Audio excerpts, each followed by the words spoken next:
Seja incrivelmente bem-vindo.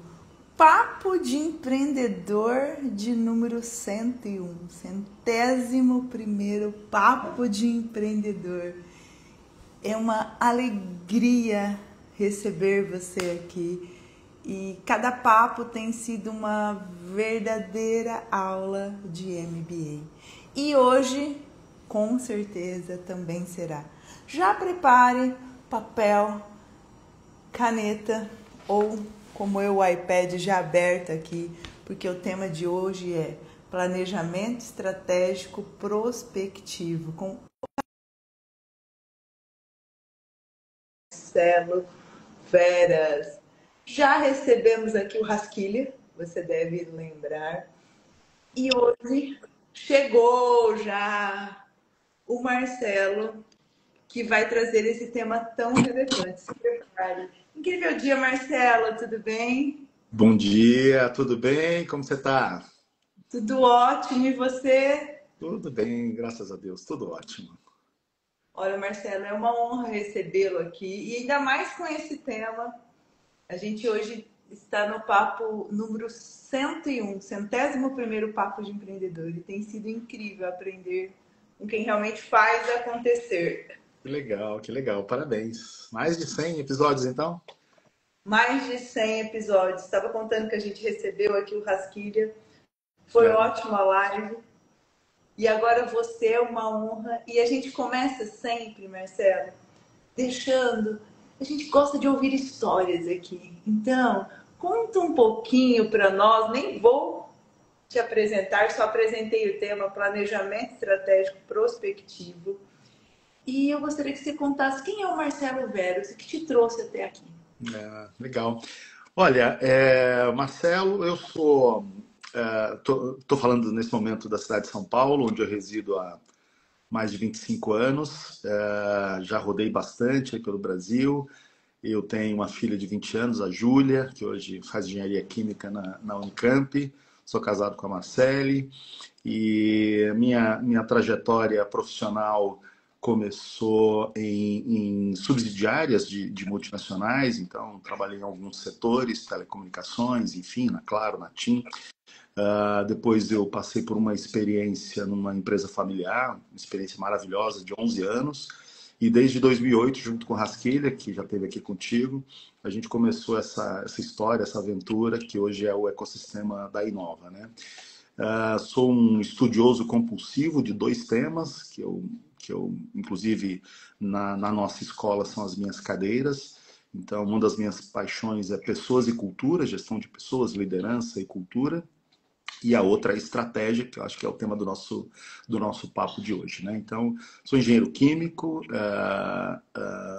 formado na Federal de Uberlândia, em Minas Gerais, onde eu passei grande parte da minha vida. E de lá para cá venho estudando muito gestão, sempre fiz carreira em gestão e tenho aí, eu brinco, eu coloco os pés em algumas cenas, porque você falou bem das histórias, o mundo dos negócios, né? No mundo dos negócios, a inovação ela não sai de um laboratório, de uma sala fechada. As inovações elas saem do mercado, lá do meio do olho do furacão, onde pessoas e empresas testam coisas, testam hipóteses, algumas não dão certo, mas algumas dão muito certo. Então é ali que a coisa acontece. Depois da gente na escola, a gente entende esses fenômenos, modela esses fenômenos e traz para a sala de aula. Então, eu sempre digo que o fluxo das inovações na gestão é o contrário do fluxo da inovação da ciência. Na ciência, a gente descobre as coisas no laboratório e leva para o mercado. Na gestão é o contrário, é lá no mercado que acontecem as coisas. Então, para estar em contato com esse estado da arte da gestão, eu tenho, como eu disse, alguns pés em algumas cenas. Então, na Câmara Americana, na Anshan, onde eu estou lá há mais de 10 anos, eu estou no meu segundo mandato como conselheiro e coordeno lá, eu piloto um programa desde 2020, um programa chamado C-Level 2030, um programa de executivos de alta liderança que a Inova entrega aqui 80% e depois eles vão a Harvard para fazer um complemento. Também coordeno o Comitê de Inovação da Câmara de Comércio Brasil-Suíça, uma câmara também muito legal, aprendo muito com suíços. E além da gestão da Inova, junto com o Luiz, eu estou em outros 3 conselhos também de empresas familiares aqui no Brasil, né? Então, acho que um resuminho é esse. Nossa, só o que eu anotei aqui para perguntar, a gente vai ter que fazer mais umas 5 lives para. É tanta informação, Marcelo, que a gente. Olha o que você disse. Você é engenheiro químico, Eu sou. né? E a primeira vez que eu conheci o Haskell em São José do Rio Preto, como conheci você, me apaixonei pelo jeito que você falou, na época você apresentou o seu teste que você tinha feito, mas gestão, química, como eu sou matemática, a gente sabe que matemática alfabeto é o qual Deus escreveu o universo, e gente, é matemática. Talvez as pessoas não possam, eu brinco, né? A base da psicanálise é derivada integral. Se a gente juntar tudo e conseguir fazer essa conexão, a gente vai ver que é a mesma coisa, a mesma coisa. E você começou falando da sua carreira de 25 anos, da sua filha Júlia, da Marcele. Antes da gente adentrar o tema, olha quanta preciosidade, quanta coisa, o quanto você dedica de tempo para você na sua agenda, porque às vezes as pessoas acabam esquecendo. Para você, para a Júlia, para a Marcele, quanto isso é importante, Marcelo, na sua visão? Olha, nem sempre é fácil, né, equilibrar a rotina profissional com a pessoal, mas eu diria para você assim, que em 90% das semanas do ano de trabalho, né, porque eu tenho o hábito de. Eu não gosto de tirar um período de férias por ano longo, não gosto. Eu gosto de a cada 3 meses dar uma parada, uma semana, para dar uma relaxada, dar uma viajada, pegar uma praia ou ir para um lugar mais frio, enfim. Então eu tenho esse hábito de fazer pausas, né? Mas nas semanas normais de trabalho, eu em 90% delas, sábado e domingo, eu não toco em trabalho. Então assim, sábado e domingo é meu período para a família mesmo, para ficar em casa. Eu sou muito caseiro e então, assim, trouxe agora recentemente, em janeiro, eu e minha esposa, a gente trouxe a minha mãe para morar conosco. Ela está com 83 anos, estava morando sozinha em Minas Gerais, enfim, então agora ela está residindo aqui com a gente. Então, o meu fim de semana é dedicado à família, ao churrasco, à convivência. Então, assim, durante a semana é bem difícil, porque, principalmente nesses últimos 2 anos, eu brinco que de 2 a 3 dias na semana a minha casa é um avião, né? Porque a gente tem clientes no Brasil inteiro, eu tenho meus conselhos, um em Campo Grande, outro em Goiânia, enfim, então muitas viagens, mas assim, fim de semana sagrado. Só hoje que eu tô aqui com você nessa live, mas normalmente meu final de semana é sagrado. Você sabe, Marcelo, que eu quis trazer esse ponto da família, que foi até um ponto que a gente, quando o Rasquilha falou do livro, do goleiro, porque às vezes, e uma coisa que a gente briga muito com os empresários, né? Eu falo, mas se você cair, bater o dente, os 3 dentes da frente, você não vai parar? Ah, não tenho tempo de viajar com a família, não tenho... Tudo tem o tempo. Isso tem tudo a ver com planejamento, porque ele acha que às vezes planejamento é perder tempo. E ficar esse tempo eu chamo de refazimento, que nem você falou. Eu também, eu adorei isso. Não é passo um tempo viajando. De 3 em 3 semanas eu paro. E todo final de semana eu estou aqui com a minha família. Isso é extremamente importante. Ninguém faz nada, e você citou um estado que eu amo. Estado da arte. O que é o estado da arte? Se a gente não tiver essas pausas, a gente não entra nesse estado da arte. O que é isso para você, Marcelo? Particularmente, assim, toda vez que eu falo estado da arte, eu estou me referindo a um estado de excelência. E excelência, assim, equilibrada, né? Então, o estado da arte da liderança, o estado da arte da vida pessoal, enfim. Eu uso muito metáforas quando eu estou dando as minhas aulas, conduzindo minhas trilhas de liderança. Acho que as metáforas ajudam demais, né? Elas são os desenhos dos adultos, né? Quer explicar uma coisa para um adulto e todo mundo entender, usa uma metáfora. Então, eu sempre digo assim, cara, você quer pintar a Capela Sistina ou quer pintar a Mona Lisa, busca esse lugar aqui, né? E eu sempre estou em busca de um lugar que é o que eu gosto de chamar de caminho do meio. Eu, durante 10 anos, entre 2010 e 2020, eu escrevi mensalmente para alguns jornais e alguns blogs sobre carreira. Então, tem lá quase 500 artigos lá. E quando eu estava na reta final, que eu falei, olha, acho que essa fase já passou, e aí eu queria escolher qual que seria meus últimos 5, 6, 7 textos, né? Porque pouco antes de 2020, eu decidi encerrar essa jornada, porque eu não estava mais conseguindo, né? E aí eu decidi escrever sobre uma série que eu chamo de Caminho do Meio. O que é o caminho do meio para mim? Eu tenho plena consciência hoje, eu sei que nem todo mundo concorda com isso, mas os extremos, todos os extremos, em qualquer dimensão da vida, por definição, não se sustentam, eles não param de pé. A extrema-direita e a extrema-esquerda na política, o extremo risco ou risco zero, sabe essas coisas assim? E o pior, quando a gente vai para um extremo desse, a metáfora do bambu. Se você pegar um bambu e levar para um extremo, quando você soltar, ele vai para o outro. Então assim, toda essa discussão que a gente vê em vários campos da sociedade, já mencionei aqui, política, gestão, trabalho, busca por dinheiro, todos esses temas, quando você estica demais a corda, quando você vai para um lugar de extremo, não se sustenta, as contas chegam, né? Em todas as dimensões as contas chegam, e quando solta, vai para o outro extremo. Então, eu gosto sempre assim o estado da arte para mim é a excelência sustentável. Porque para muita gente a excelência na carreira é isso. Se não tiver, se não parar de pé, não é excelência para mim. Se não para de pé, não é estado da arte. O estado da arte é um lugar onde você atinge a excelência naquilo que você se propõe a fazer, mas que essa excelência ela pare de pé, ela fique de pé. Nossa, Marcelo, eu chamo esse lugar aqui que é o lugar de potência, que a gente faz o que tem que ser feito excelentemente, né? E a hora que você citou isso, você falou, olha, realmente é o estado da arte, né, na gestão. Eu falei, deixa eu trazer o que é o estado da arte para o Marcelo, né? Essa excelência. E Marcelo, olha, quando você escolheu esse tema, o planejamento estratégico prospectivo, o que é o planejamento estratégico prospectivo e como ele surgiu na sua vida, na sua carreira, no ecossistema da Inova? Uhum.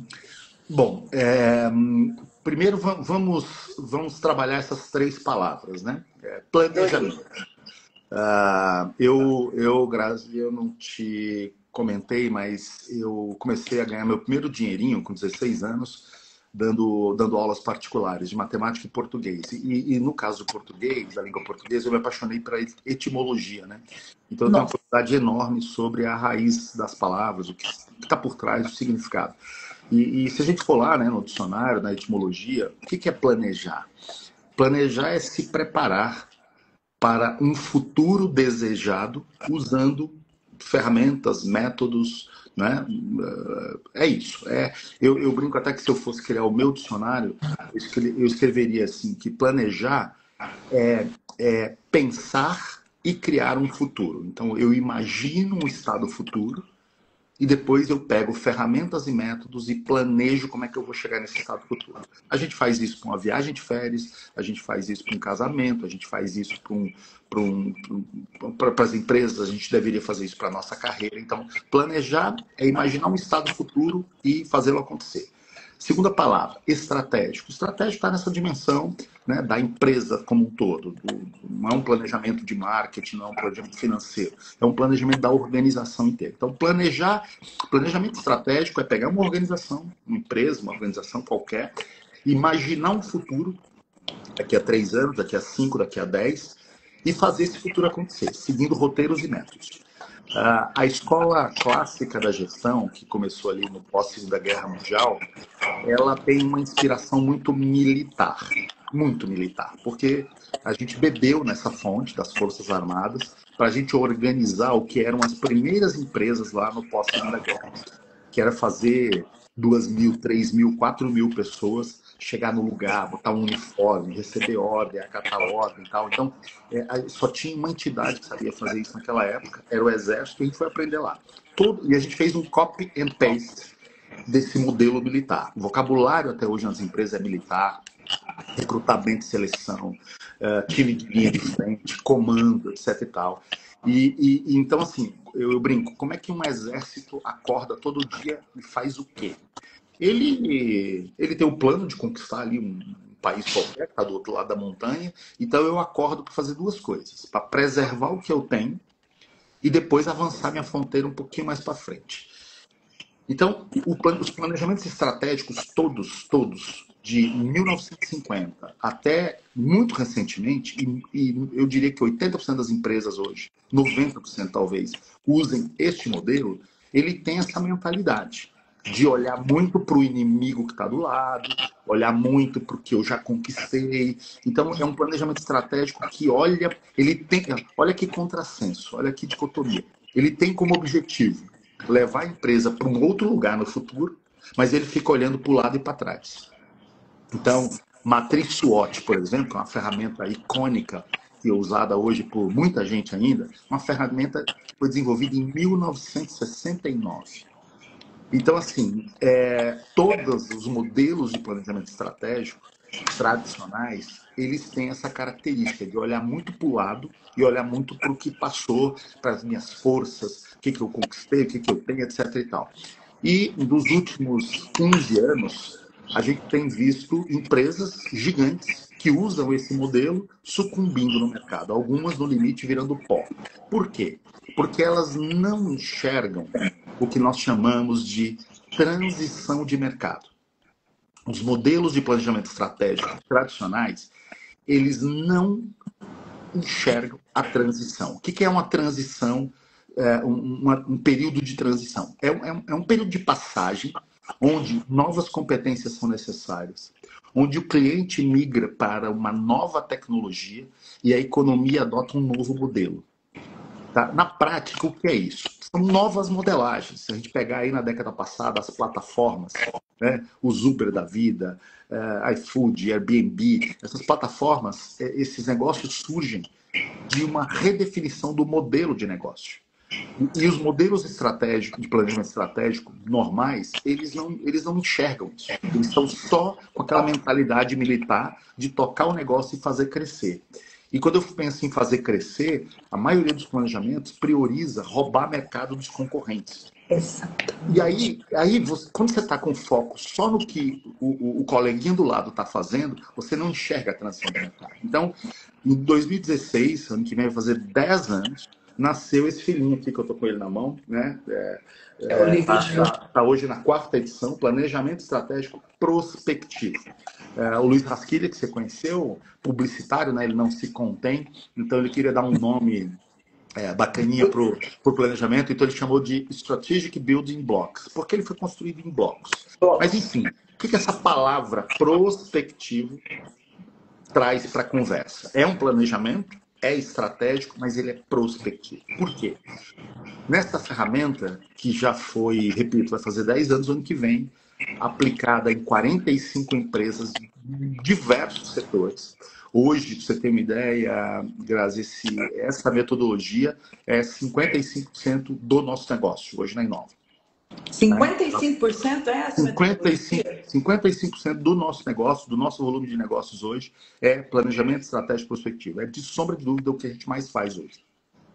E, em segundo lugar, as trilhas customizadas de liderança, que aí eu toco. Então, o que é a palavra prospectiva? Prospectiva é colocar uma lente de futuro e tendências. Tá? Então, os planejamentos tradicionais, normalmente, eles começam de dentro para fora. Você faz uma análise interna, depois você faz uma análise externa, depois você faz uma matriz SWOT, faz um monte de matriz e começa a tomar as decisões. Aqui é o contrário. Nós começamos construindo um mapa de cenários para o horizonte definido. Então, nós estamos rodando 4 nesse momento. Dos 4, eu acho que os 4 têm como horizonte 2030. É um plano de 5 anos. Tá? Então, a gente monta um mapa de cenários até 2030. Depois, a gente tem o nosso relatório oficial de tendências, que tem lá 78 tendências. Imagino que deve ter sido tratado aqui com o Luiz também, esse tema. Então, a gente vai nessas 78 tendências, a gente pinça lá 9, 10, 15, que são as mais relevantes para o negócio e nós estamos fazendo o planejamento estratégico para o setor, e daí a gente monta o mapa de tendências. O que é um mapa de tendências? Você pega uma tendência, por exemplo, imagina, nós estamos fazendo agora um planejamento estratégico com uma empresa que vende salgadinhos, bolachas, biscoitos, refrigerantes, enfim, uma grande empresa. Então, tem uma tendência lá comportamental chamada wealth.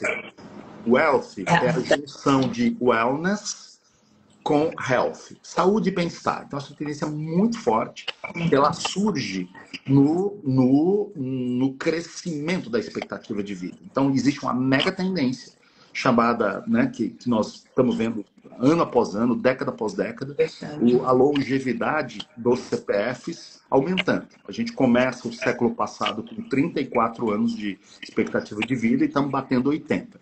E a expectativa é que a gente vá a 100, 120 nas próximas 3 décadas.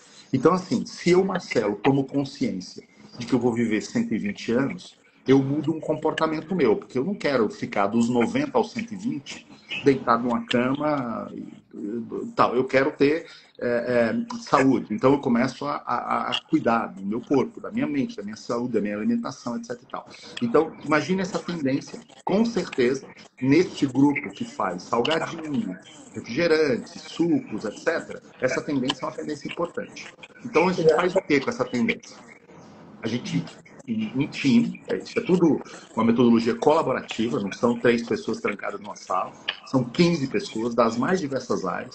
Inclusive, a gente traz 2 gerações Z para participar do planejamento estratégico. Isso também é uma coisa contra. Traz o que, Marcelo? Eu não ouvi. 2 gerações Z. 2 pessoas. 2 gerações? Tá. Duas pessoas da geração Z a gente gosta de ter no time de planejamento estratégico, para trazer essa visão, né? Essa visão de... Isso. Então a gente pega essa tendência, no caso que eu dei o exemplo aqui de wealth, e a gente, até 2030, a gente constrói o seguinte: como é que ela vai se materializar até lá?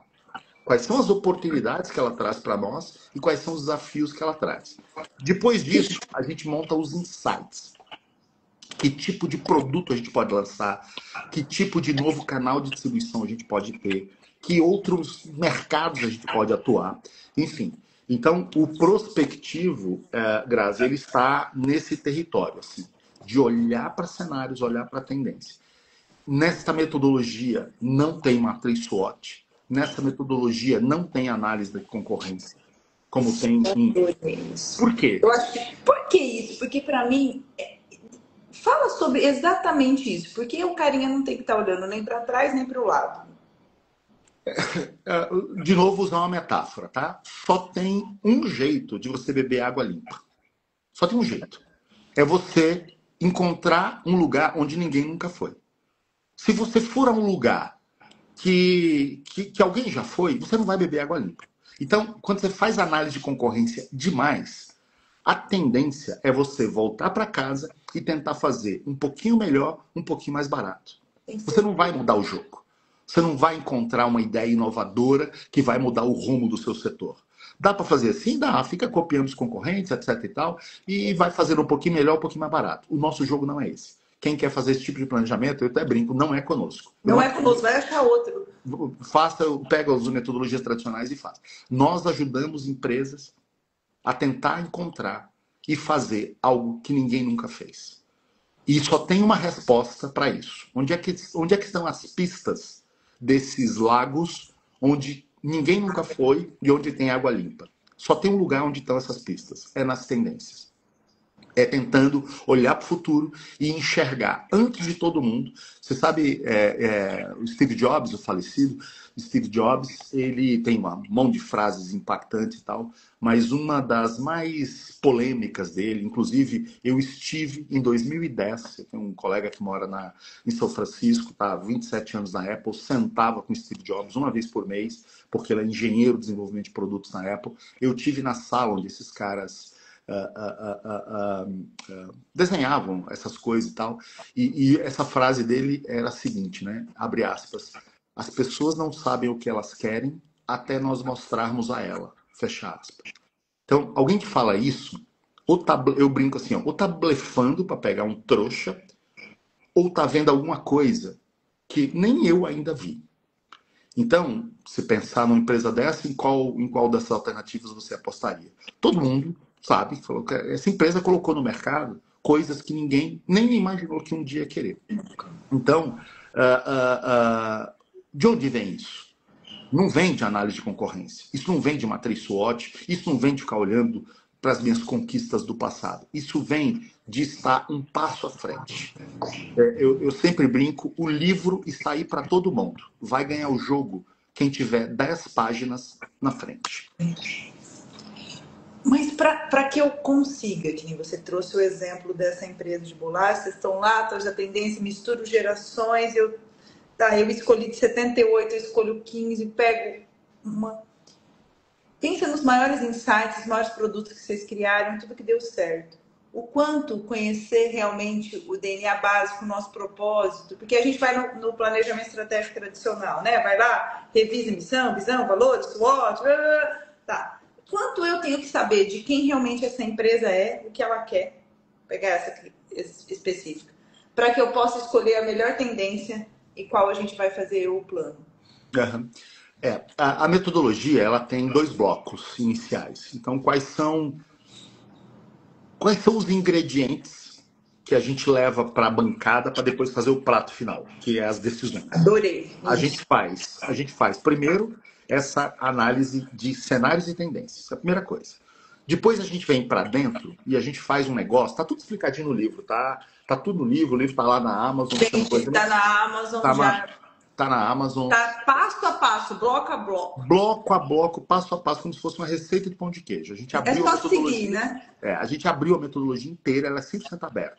Então, quando a gente acaba cenários e tendências, que é olhar para fora e para o futuro, a gente volta para dentro da empresa, mas para fazer uma coisa só: estudar profundamente os modelos mentais. Os modelos mentais, eu brinco assim, ó, a cultura da empresa, pensa no iceberg. A cultura da empresa é aquela parte que a gente vê que está para fora. Os modelos mentais é a Peraí, Marcelo, volta que cortou de novo. Você cortou? Falou, pensa... Pensa num iceberg. No iceberg. A cultura da empresa é aquela parte que está para fora da água, que você consegue ver. Como é que as pessoas se comportam, etc, etc. Os modelos mentais é a última ponta que está lá enterrada dentro do mar.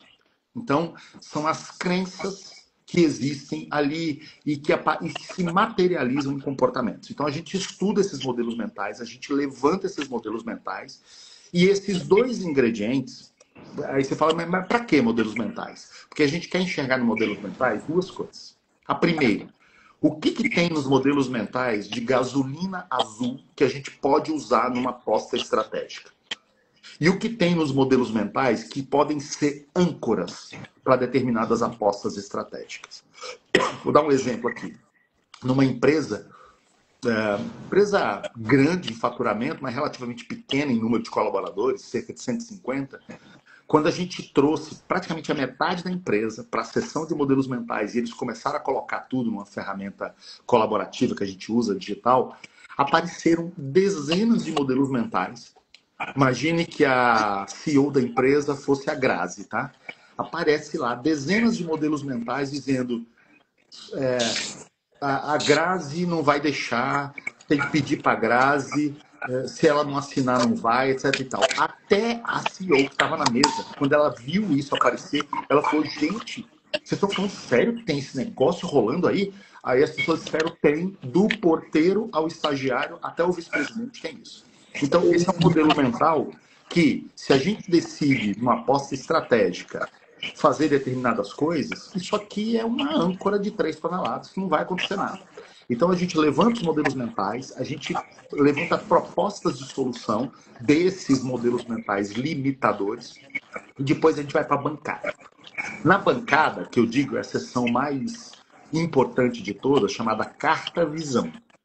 O que a gente leva lá para a Carta Visão? É uma página, uma única página, onde a gente coloca lá uma síntese da análise de cenários e tendências que já foi feita, uma síntese dos modelos mentais, e aí a gente rediscute propósito, missão, visão e valores. Bota na mesa e fala, gente, é assim, ó, um outro detalhe, abrindo um parênteses. A escola clássica de gestão, alguns autores disseram que missão, visão, valores são cláusulas pétreas, que não se mexem. Nós discordamos em gênero, número e grau. Vamos pegar só os valores, vamos pegar os valores de uma empresa. Os valores são as nossas crenças, é o que eu acredito que é certo ou errado. Pergunto para você, se o que eu estou acreditando hoje estiver me levando para a porta do cemitério, o que eu deveria fazer? Ou eu continuo acreditando nisso e vou caminhando na direção do cemitério, ou eu paro de acreditar nisso, monto outra lista e digo, daqui para frente eu quero acreditar nisso. E saio do rumo do cemitério. A mesma coisa vale para missão, vale para propósito, vale para visão. Então, nessa sessão, vou te dizer assim, ó, num time de 15, chega a durar 8 horas para a gente redefinir missão, visão, valores e propósito.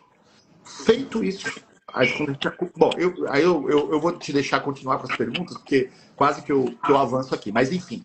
Não, pode continuar, Marcelo. Vai que é importante as pessoas entenderem isso. Porque, veja, quando a gente define o propósito... Quantas âncoras a gente tem aí? Presta atenção nisso. Quando a gente define o propósito, que é a minha razão de existir, aquele statement, né? Aquele texto que é atemporal, e depois eu transformo isso numa visão de longo prazo, e eu escrevo lá a minha visão, eu diria que nós estamos com a faca e o queijo na mão para tomar as decisões estratégicas, para fazer as apostas. E as apostas, elas podem ser o que a gente chama de aposta. São temas onde nós vamos alocar recursos humanos, financeiros, tempo, etc. Isso a gente chama de aposta estratégica. Elas podem ser aposta que eu chamo de intramuros. Vou te dar um exemplo aqui. Nós temos 45 aplicações dessa metodologia. Em 43 delas, uma das apostas foi alguma coisa ligada à cultura. Uma mudança, uma transformação cultural. Tem uma agora que eu, inclusive, fui para o conselho e estou coordenando o comitê de pessoas, porque nós mudamos 4 dos 5 valores. E agora nós precisamos colocar esses 4 novos valores de pé. Então, como é que você coloca os valores de pé? Os valores Essa era a minha pergunta, Marcelo. Como você coloca os valores de pé? Os valores são o que fazem o vórtice de tudo, é ou não? Não, o valor é a gasolina do carro. Sem ele, nada acontece. Então, e eles pregados num papel na parede ou no site da empresa, vale 0, serve para nada. Então, como é que como que deve ser? Aí eu tenho uma visão muito pragmática, tá, Grazi? Eu sou engenheiro, eu não gosto muito, eu brinco sempre, né? As pessoas me conhecem. Eu não gosto, tem determinados temas que não tem que ter conversinha demais. A gente tem que botar de pé. Então, valores, para mim, estão nesse lugar. Então, como é que você põe um negócio desse de pé? Os valores têm que moldar a cultura e os comportamentos. No final do dia, os valores têm que moldar e ditar a cultura e os comportamentos da empresa. Então, só tem um jeito de fazer isso. É colocar isso na cabeça das pessoas.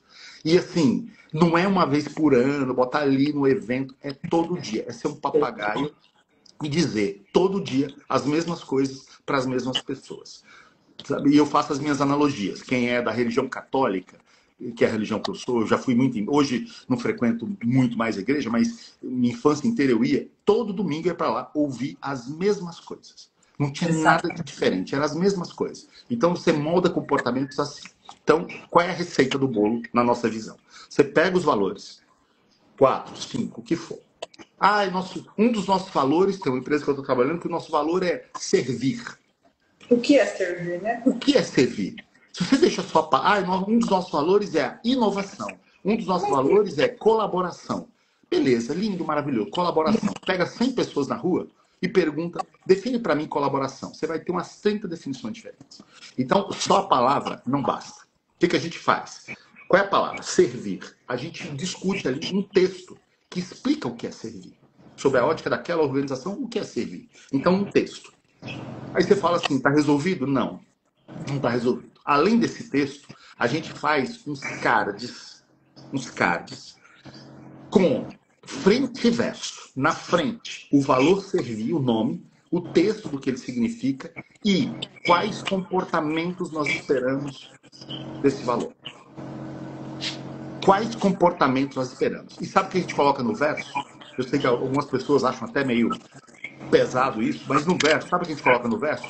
Quais comportamentos não serão tolerados? É o que a gente não aceita, isso é o básico, né, O que a Marcelo? gente espera e o que a Básico. gente não aceita. E pronto, não aceita. Beleza. Feito isso, o que a gente faz? A gente faz primeiro uma comunicação oficial para todo mundo. Esses cards, tem outra empresa que usa essa ferramenta, o CEO anda com esses cards no bolso. Exatamente. Onde ele chega com alguém, então todo dia, ele fala, todo dia eu tenho de 2 a 3 conversas sobre os valores. Eu sento lá com o porteiro, eu sento lá com a pessoa de contas a pagar, sento do lado dela, puxo um card do valor 1, 2, 3 ou 4. Cara, vamos lá, o que você me conversa sobre esses cards? Outra coisa, nós precisamos de rituais. Não é só o papel, não é só as conversas, precisamos de rituais. Então, nessa organização que tem 4 valores, o ano tem 12 meses, 12 dividido por 4, 3. A cada 3 meses, um valor desse vai ser o valor trabalhado naquele mês. Então, cada valor, ele tem 3 meses por ano, que é o mês do valor tal. E aí, a gente tem conversas, a gente tem palestras, a gente tem feedbacks, conversas 1 a 1, café da manhã com as pessoas e tal, para você ficar batendo aqui. Os rituais, né, como diz o nosso querido filósofo coreano Byung-Chul Han, os rituais é a forma de nós habitarmos o tempo. A gente aprendeu a habitar Habitarmos o que, Marcelo? o tempo. Habitar, adorei isso. Isso. A casa é a forma que a gente tem de habitar o espaço. Se a gente quiser habitar o tempo, a gente tem que criar rituais. Inclusive, o livro dele chama-se O Desaparecimento dos Rituais. Que é uma coisa que a gente parou de fazer. Isso é seríssimo na vida, né, Marcelo? Isso, a gente não tem mais rituais. Isso é o básico do básico. Eu não vou anotar esse livro que eu nunca li. De um filósofo. Anotem aí. O Desaparecimento dos Rituais. É um livrinho bem fininho de um filósofo contemporâneo coreano chamado Byung-Chul Han.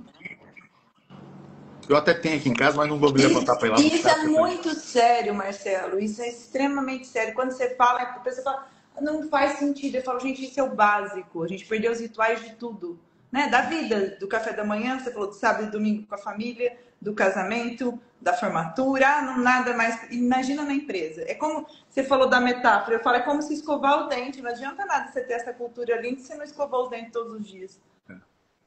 Volta nos rituais que você estava falando, Marcelo. Olha, os rituais, assim, depois eu estou nessa manada que perdeu, que colocou os rituais num lugar distante, sabe? Eu, durante muito tempo na minha vida, eu comemorava pouco as minhas conquistas, eu celebrava pouco com o meu time. Parece assim, você entra num moinho onde você conquistou uma coisa. Tá legal, tá conquistado, vamos pra próxima.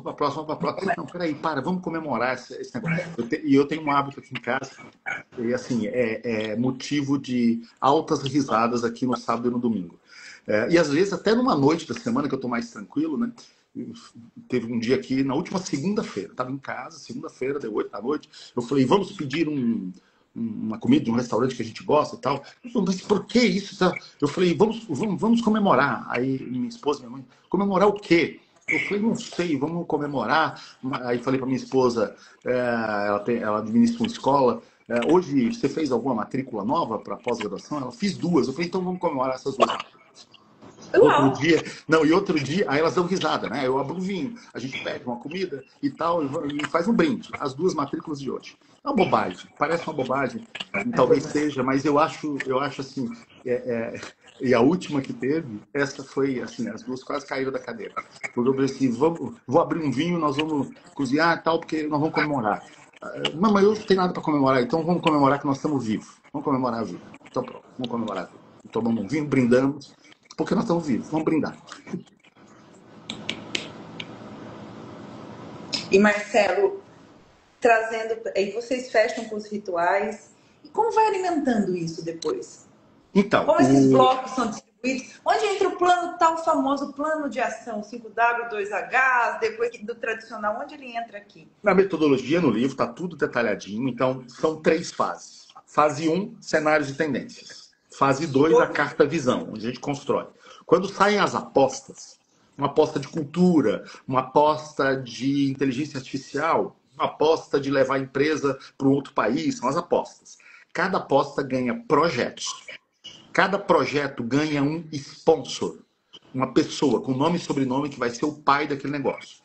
E aí a gente faz, olha, quase 30% da metodologia, em média, vou te dar um dado aqui, em média, cada planejamento estratégico tem de 4 a 5 apostas. Cada aposta de 3 a 4 projetos. Então a gente chega ali com 16, 20 projetos. Cada projeto a gente define um objetivo, depois os KRs, os Key Results esperados, cronograma, orçamento e a gente fica com um mapa completo de todos os projetos até 2030. E aí, como é que se faz a governança do plano? A gente recomenda duas coisas, dois caminhos. Caminho 1, para as empresas que já têm um conselho consultivo, criar imediatamente o comitê de estratégia e o conselheiro ou a conselheira que for tocar o comitê de estratégia acompanhar a execução do plano. Caminho 1. Caminho 2, ou pega alguém na empresa ou contrata alguém para ser um PMO, um Project Manager, tá? Um gerente de projeto que vai acompanhar e dar o suporte. E sempre o presidente ou a presidente, o CEO, não pode estar com nenhuma aposta em nenhum projeto, porque ele é o guardião do plano como um todo. Então, a metodologia entrega para o cliente um mapa completo, que vai desde o objetivo a ser medido, cronograma, resultado, orçamento, tudo. Isso é uma parte muito pesada da metodologia, eu digo até que é a mais chata dela, do seu ponto de vista, né? Montar KR, montar orçamento e tal, mas é a mais importante porque, eu sempre digo, um bom plano dentro de uma gaveta é um péssimo plano. Um bom plano é um plano executado.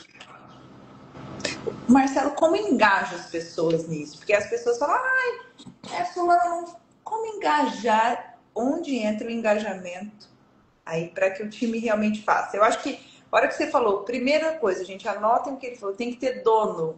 Cada objetivo ali tem que ter um dono, um CPF, ele vai cuidar. Como engajar as pessoas, no geral? Olha, um dos valores do ecossistema Inova está lá, acreditamos na inteligência coletiva. Então, uma das primeiras coisas que eu diria que uma das coisas mais preciosas dessa metodologia, está no livro, inclusive, essa recomendação forte, ela já começa na largada. Porque, normalmente, quem faz planejamento estratégico em 95% das empresas?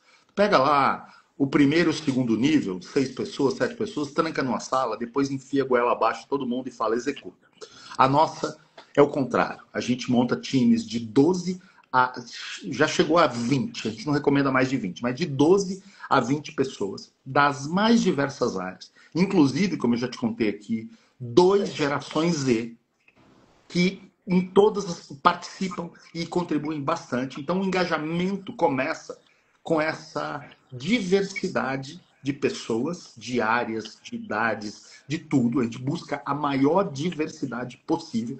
E tem os nossos rituais também, tem os pactos. Nas sessões de planejamento estratégico, a gente brinca. Os crachás ficam para fora. É uma coisa linda e todo mundo, a gente constrói um ambiente de profunda segurança psicológica, todo mundo está ali em busca de um mesmo objetivo e tem esse combinado desde o começo. Os crachás ficam de fora. Você precisava ver recentemente, num desses planejamentos estratégicos, o CEO dizendo, cara, mas isso aí não sei o que, não sei o que, o Geração Z, um dos Gerações Z, levanta a mão e fala, não, eu discordo de você. Você está olhando só sobre esse lado, você está esquecendo disso, disso e disso. Ele falou, cara, você tem razão e tal. E você imagine, em algumas empresas, um menino de 25 anos dizer que discorda no CEO. Sabe? Essa metodologia consegue fazer isso. Porque, então, e esse menino de 25 anos, muito provavelmente, vai ser um sponsor de uma aposta. Com certeza. Sabe? Então, assim, esse engajamento começa... E olha o poder que se dá. Quando você pega um menino de 25 anos, coloca como um sponsor de uma aposta, o que acontece? Você dá autonomia, é isso, Marcelo? Nossa, traz, assim, o que você já viveu de mais incrível nisso? Não, assim, eu estou falando especificamente da Geração Z, porque é um mito, né? A gente acredita que a inteligência está em quem tem cabelo branco. Quem vai enxergar os melhores caminhos para a empresa é quem tem algum cabelo branco. E não é necessariamente. Eu uso, de novo aqui, mais uma metáfora, tá? Eu brinco com eles assim, ó. Eu faço inclusive esse discurso na largada da carta visão, quando a gente vai definir as apostas. Eu digo para eles assim, eu falo, gente, nesta sala, nós estamos em 15. Nós estamos em 15 aqui agora, já temos o mapa de cenários, já temos o mapa de tendências, já temos modelos mentais, já revisitamos missão, visão, propósito, valores, tudo. Agora vamos para as apostas. Eu quero que todo mundo coloque suas ideias, mesmo que elas possam parecer meio incompletas ou absurdas. Por quê? Porque nesta sala, eu brinco sempre com eles, nesta sala tem uma ideia de 1 bi. Nesta sala. Qual é o desafio aqui? É porque ela está 5% na sua cabeça, aí eu vou apontando. Está 5% na sua, está 10% na sua, está 15% na dele, está 7% na dele. Então coloquem suas ideias, porque às vezes uma ideia incompleta de um, com uma ideia incompleta de outro, um pedaço de uma ideia de um terceiro, a gente sai ali com um diamante para ser colocado no mercado. E aí a gente vai para essa sessão de todo mundo colocando suas perspectivas. Nossa, Marcelo. E como selar esses pactos? Como isso é feito? Como que eles saem de lá, assim, na visão? O pacto é selado antes de começar, tá? Então a gente tem sempre uma reunião de briefing com a empresa e nessa reunião eu quero a alta liderança, sempre, e a propriedade, os sócios da empresa. E para eles eu pergunto o seguinte, eu tenho um protocolo.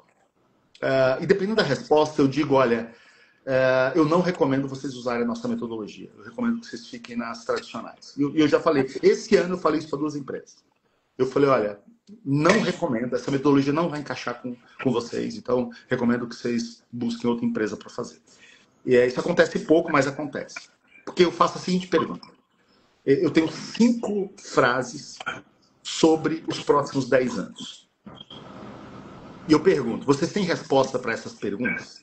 Olhando para 2035, os meus clientes serão os mesmos? Os meus concorrentes serão os mesmos? As minhas vantagens competitivas atuais se sustentarão? Os canais que eu chego aos meus clientes serão os mesmos? Então eu faço perguntas. Eu quero ver se alguém ali abre a boca e fala, eu estou tranquilo, eu sei tudo que vai acontecer. Se fala isso, eu já falo, olha, a nossa metodologia não vai te ajudar. Segunda pergunta que eu faço. Vocês acreditam que o que os trouxe até aqui os leva a 2035? Se a resposta for sim, eu falo também, então a nossa metodologia não vai ajudar. Se, como acontece em 98% dos casos, eles olham para essas 5 perguntas e falam, não tem a menor ideia.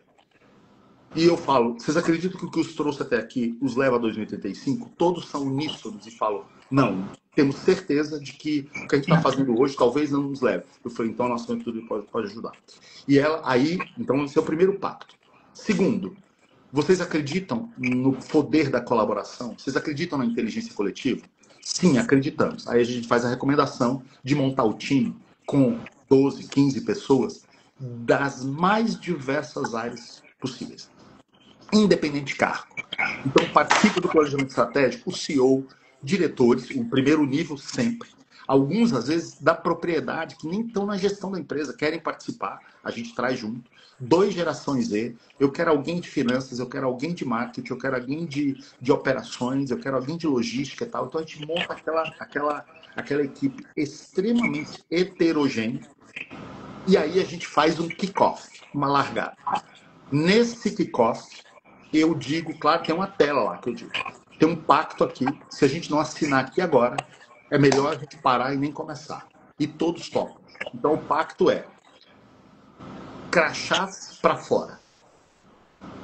O crachá só entra, e não é o crachá do CEO, o crachá do dono da empresa, da propriedade, só entra nas apostas estratégicas. Porque ali, se a gente, mesmo que as tendências olhem e falem o seguinte, pô, você tem uma pizzaria, e todas as tendências estão dizendo que você deveria abrir uma boate do outro lado da rua, se as tendências estão dizendo isso, não quer dizer que nós vamos fazer. A propriedade da empresa tem o poder legítimo de olhar e falar, entendi, sei que vai ter dinheiro, mas eu não quero ter uma boate. Então, na sessão de carta visão, a propriedade se manifesta com seu poder legítimo. Fora disso, os crachás ficam para fora.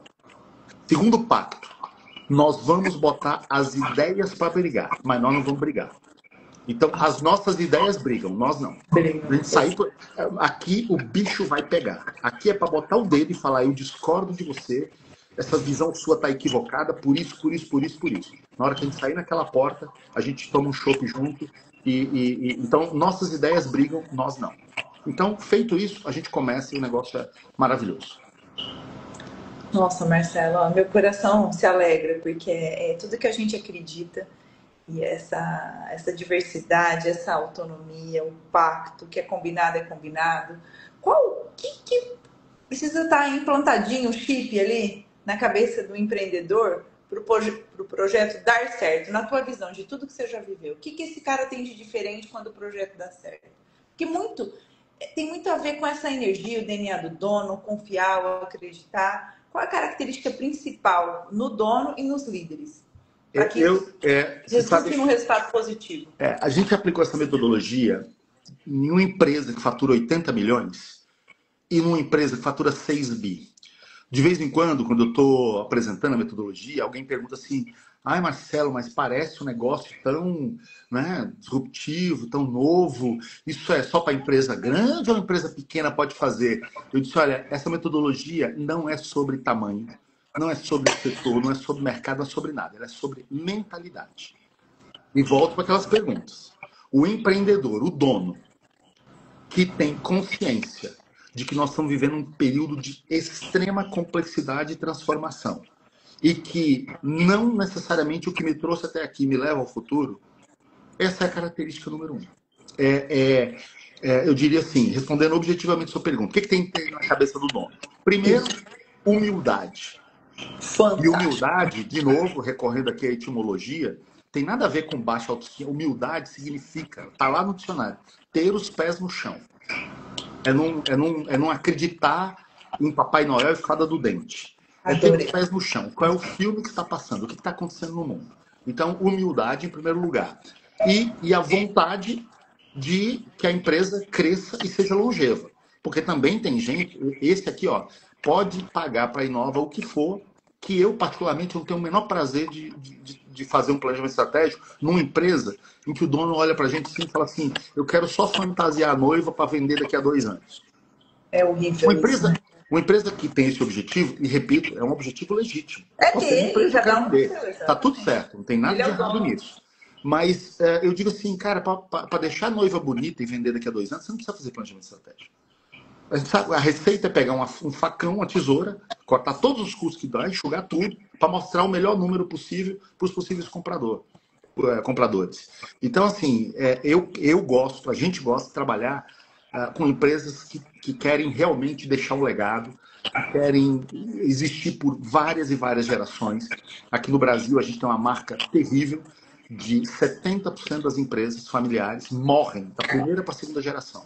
E apenas 5% chegam na terceira geração. Isso é uma coisa muito ruim, muito triste, um impacto social gigantesco.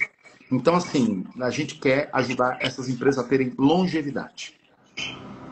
Nossa, Marcelo, eu sou apaixonada por empresa familiar, e você falou o ponto principal. Se a gente não tiver humildade, a pessoa não escuta, não consegue abrir, não consegue estar aberta a nada. Essa terra não é fértil, você falou pé no chão, né? Tem uma terra que não vai dar nada, e essa vontade. E como que para que essa vontade, essa humildade, essas características do dono, elas permaneçam nos diretores, no líder, para a gente ir cascateando aqui, que escada, sei lá, de cima para baixo, você concorda comigo? Sim. O que é importante, Marcelo? Eu sempre digo assim, né? Tem um professor que eu gosto muito, ele foi executivo muitos anos, do setor financeiro, chama-se Paco Ramírez. Ele tem uma frase que eu adoro, que ele diz o seguinte: os teus atos falam tão alto que eu não escuto o teu discurso. Peraí, Marcelo, repete que cortou novamente. Os teus atos falam tão alto que eu não escuto o teu discurso. Então, assim, no final do dia, isso vale para a educação dos nossos filhos, vale para tudo. No final do dia, o exemplo, ele que arrasta. Então, a propriedade que está lá, tenha ou não um conselho de sócios e tal, a propriedade, ela tem que cascatear isso para a alta gestão, para o conselho, que tem que cascatear isso para baixo. Se um elo desse se romper, a coisa não acontece. Então, o exemplo tem que vir de cima, a sua metáfora é perfeita, escada se lava de cima para baixo, e é o exemplo. O exemplo é a ferramenta mais poderosa que a gente tem para mudar comportamentos. Nossa, Marcelo, ó, me arrepiou o corpo inteiro. Eu sempre digo isso para os empreendedores que eu atendo. Não adianta nada, porque hoje, vê se você sente isso, Marcelo. Tá uma distração de um milagre pronto, alguém que vai salvar o mundo. Ai, é tanta de palco e olhar para dentro. Eu falo, é você que vai arrastar os outros. Se você não faz, não tem como outro. É impossível, o exemplo arrasta, ponto. Você concorda comigo que nós estamos vivendo num mundo muito desafiador de distrações? Onde a pessoa está olhando para o vizinho, está olhando para a dor para trás e não consegue ver a grandiosidade do que ele tem e o tanto que ele pode produzir. Quando você fala de legado, isso é muito sério. O momento histórico, assim, eu acho sim desafiador, eu gosto dessa palavra. Eu não gosto quando a gente leva a discussão sobre o momento atual para um negócio assim, ai, agora tá tudo estranho, tá tudo esquisito. Sabe aquela teoria meio apocalíptica? É um Não, momento desafiador, porque é um momento com, olha, é um momento com coisas, com fenômenos que a gente nunca viveu na história da humanidade inteira. É assim, ó, guardadas as devidas proporções, por que que aquelas 2 primeiras semanas da pandemia, naquela fatídica sexta-feira, 13 de março de 2020, quando foi decretado o lockdown no Brasil, se você voltar, todos nós voltarmos, nos lembrar, nós ficamos sem chão. As 2 primeiras semanas foi assim, eu lembro, eu acordava todo dia e eu me beliscava, eu falei, eu tô sonhando, esse negócio está acontecendo. Era um fenômeno tão novo, mas tão novo, mas tão novo, que ninguém tinha experiência dele, porque ninguém viveu lá nas pandemias de gripe espanhola, de não sei o quê, então era tão novo para a humanidade que você ficava sem chão e sem entender. A mesma coisa está acontecendo em larga escala nessa década 2030. Veja, eu sempre digo assim, ó, eu tenho recomendado todos os líderes que eu tenho contato uma incursão, um letramento pesado em 2 temas: psicologia social e psicologia comportamental. Porque o que eu vejo hoje, o smartphone foi um catalisador disso. O smartphone, ele catalisou o que eu chamo de preguiça cognitiva. As pessoas estão se contentando com verniz hoje. E isso realmente, para alguns temas, Então, isso é muito perigoso. de novo cortou, Marcelo. Estão se contentando. As pessoas estão se contentando com o verniz. Exatamente. Muita gente sofrendo do que eu chamo de preguiça cognitiva, não fura o verniz. Por outro lado, a gente tem fenômenos sociais que também são muito novos. Se você parar para pensar, da Grécia Antiga, 400 a.C., até 1996, são 28 séculos. 28 séculos. O que aconteceu em 1996? Vai fazer 30 anos o ano que vem, 3 décadas. A internet começou a chegar nas nossas casas. 11 anos depois, em 2007, a internet veio parar na palma da nossa mão com o smartphone. Onde é que eu quero chegar com essa conversa? São 28 séculos onde as relações sociais elas eram pautadas pelo vertical. O que é uma relação social? Cortou, Marcelo. Som. Cortou? O que é uma relação vertical? Até Relação vertical é uma relação onde você tem níveis. Cada nível detém, em relação ao nível inferior, um determinado poder. O dinheiro, o cargo, a patente, a força. E por ter esse poder em relação ao nível inferior, eu dito a regra e o nível inferior acata e segue. Isso é uma relação social. Nós temos só 28 séculos de experiência neste modelo. Em casa, na igreja, na família, no trabalho, em todo lugar, a relação vertical. Quando a internet chega nas nossas casas, e principalmente quando ela chega na palma da nossa mão, esse negócio faz assim. Todo mundo empoderado, todo mundo com acesso a tudo, todo mundo podendo virar celebridade e dizer o que quiser para quem quiser no planeta. Isso, nós temos quanto tempo de experiência nesse novo mundo? 3 décadas. Então, são 28 séculos contra 3 décadas. É por isso que tem um monte de gente perdida, não entendendo o que está acontecendo, não aceitando esse empoderamento em massa das mulheres, das minorias, dos jovens, das gerações, etc. e tal. Mas é isso, nós temos que aprender a lidar com isso. E é isso, e essa é a oportunidade da gente olhar para dentro das Exatamente. tendências e fazer a diferença. Você concorda comigo, Marcelo? Está numa hora de olhar para dentro? Porque a empresa já tem tudo. Foi o que você falou. Você só está ali, você faz o bolo e agora como que a gente vai chegar? E a execução, passo a passo, dia a dia, dia a dia. Olha, Marcela, eu ficaria com você aqui o dia todo, com a quantidade de perguntas que eu fiz. Eu quero. A gente pode passar 2 minutinhos, que eu quero só fazer Claro. uma pergunta. Porque você veio do mercado realmente, né, das multinacionais, foi para empresa familiar, você teve uma experiência, surgiu Inova. Qual era o recado que você deixa para a empresa familiar? Porque nós temos uma maior quantidade aqui na nossa região e no Brasil de empresas familiares. E às vezes elas olham para um planejamento estratégico, para olhar para as pessoas, para cuidar de tudo isso com muita dificuldade, tem as relações familiares. Qual é o ponto principal que a empresa familiar, para onde ela deve começar? Porque ela vai, tudo não vai maluco. De repente ela, eu tenho que me profissionalizar e dar aquele baque. Por onde elas começam? Eu diria assim, ó, primeira coisa que eu faria seria sentar todos juntos, despidos de convicções, de certezas, sentar todo mundo de cabeça aberta e discutir, olhando para os próximos 10 anos, se fazer essas perguntas. Os produtos que nós temos hoje, o que representa hoje 70%, 80% do nosso faturamento, vai ser o mesmo daqui a 10 anos? Os concorrentes serão os mesmos? O nosso diferencial competitivo, a gente acredita que será o mesmo? Então, se fazer essas perguntas. Depois, uma segunda pergunta, debater de coração aberto. A gente acredita que o que nos trouxe até aqui nos leva a 2035 de maneira saudável, lucrativa, sustentável? Esse é o primeiro debate a ser feito.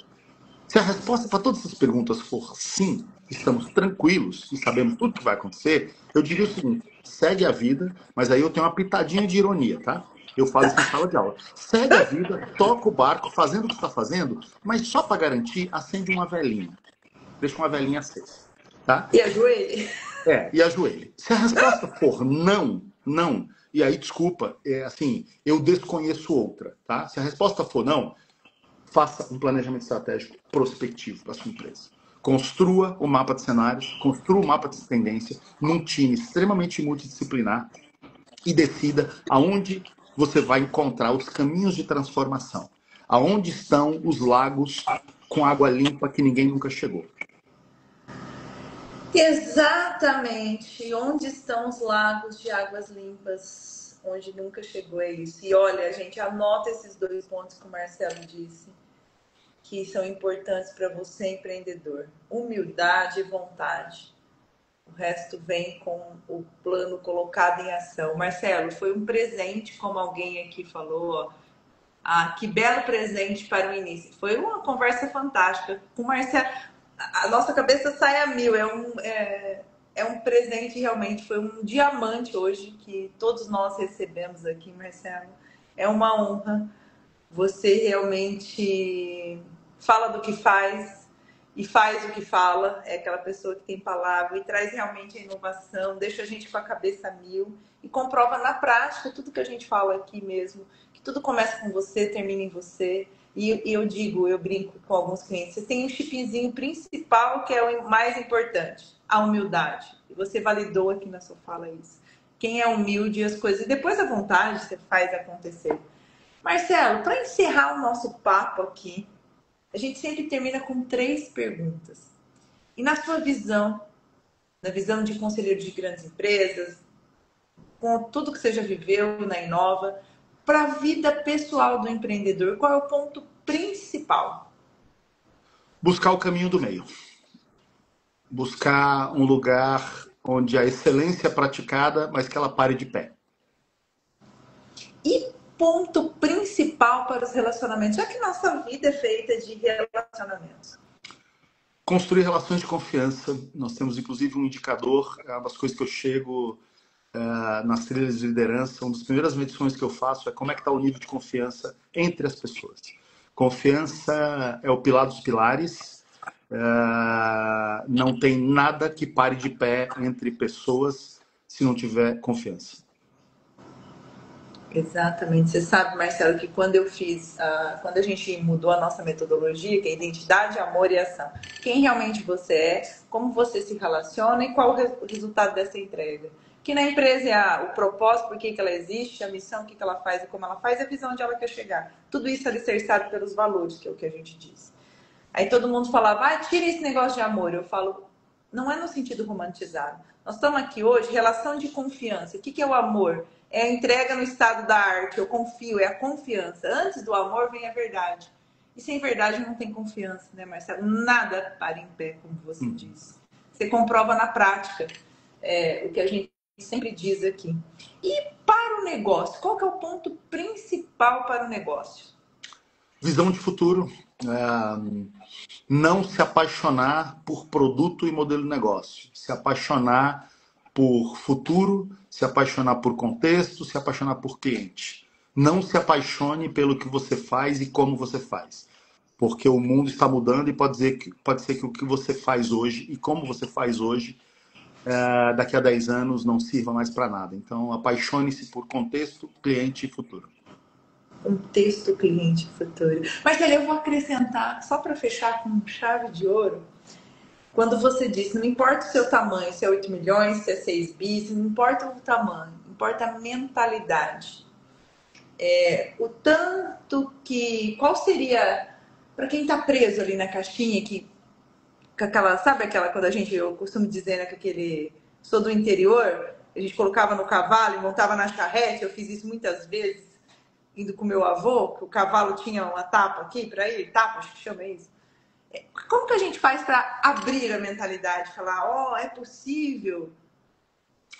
Saindo da bolha, dedicando algumas horas por semana para colocar os pés em algumas cenas. Frequentar hubs de startup, frequentar associações comerciais, câmaras de comércio, frequentar grupos de executivos, para você ouvir histórias diferentes, ouvir dilemas, ouvir dores e ouvir histórias de como algumas pessoas estão conseguindo fazer o que você não está enxergando hoje.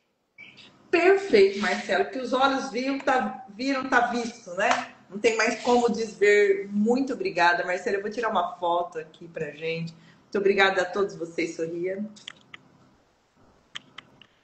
E foi um prazer recebê-lo. Quanto aprendizado! Realmente uma aula de MBA na prática com quem faz acontecer. Essa live vai estar disponível no nosso YouTube, no Spotify, um resumo no blog. E olha, 101 é um número muito importante, hein, Marcelo? Muito obrigada. Vamos brindar hoje. Você abre um vinho aí com a Marcela e com a Júlia. Brinda, porque realmente você foi um grande presente. Muito obrigada por trocar vida, porque antigamente eu dizia que tempo é dinheiro. Hoje eu tenho certeza que tempo é vida. Então, muito obrigada por sua vida, Marcelo. Imagina, foi um prazer. Até a próxima. Um abraço. Tchau, tchau, pessoal. Muito Tchau. obrigada.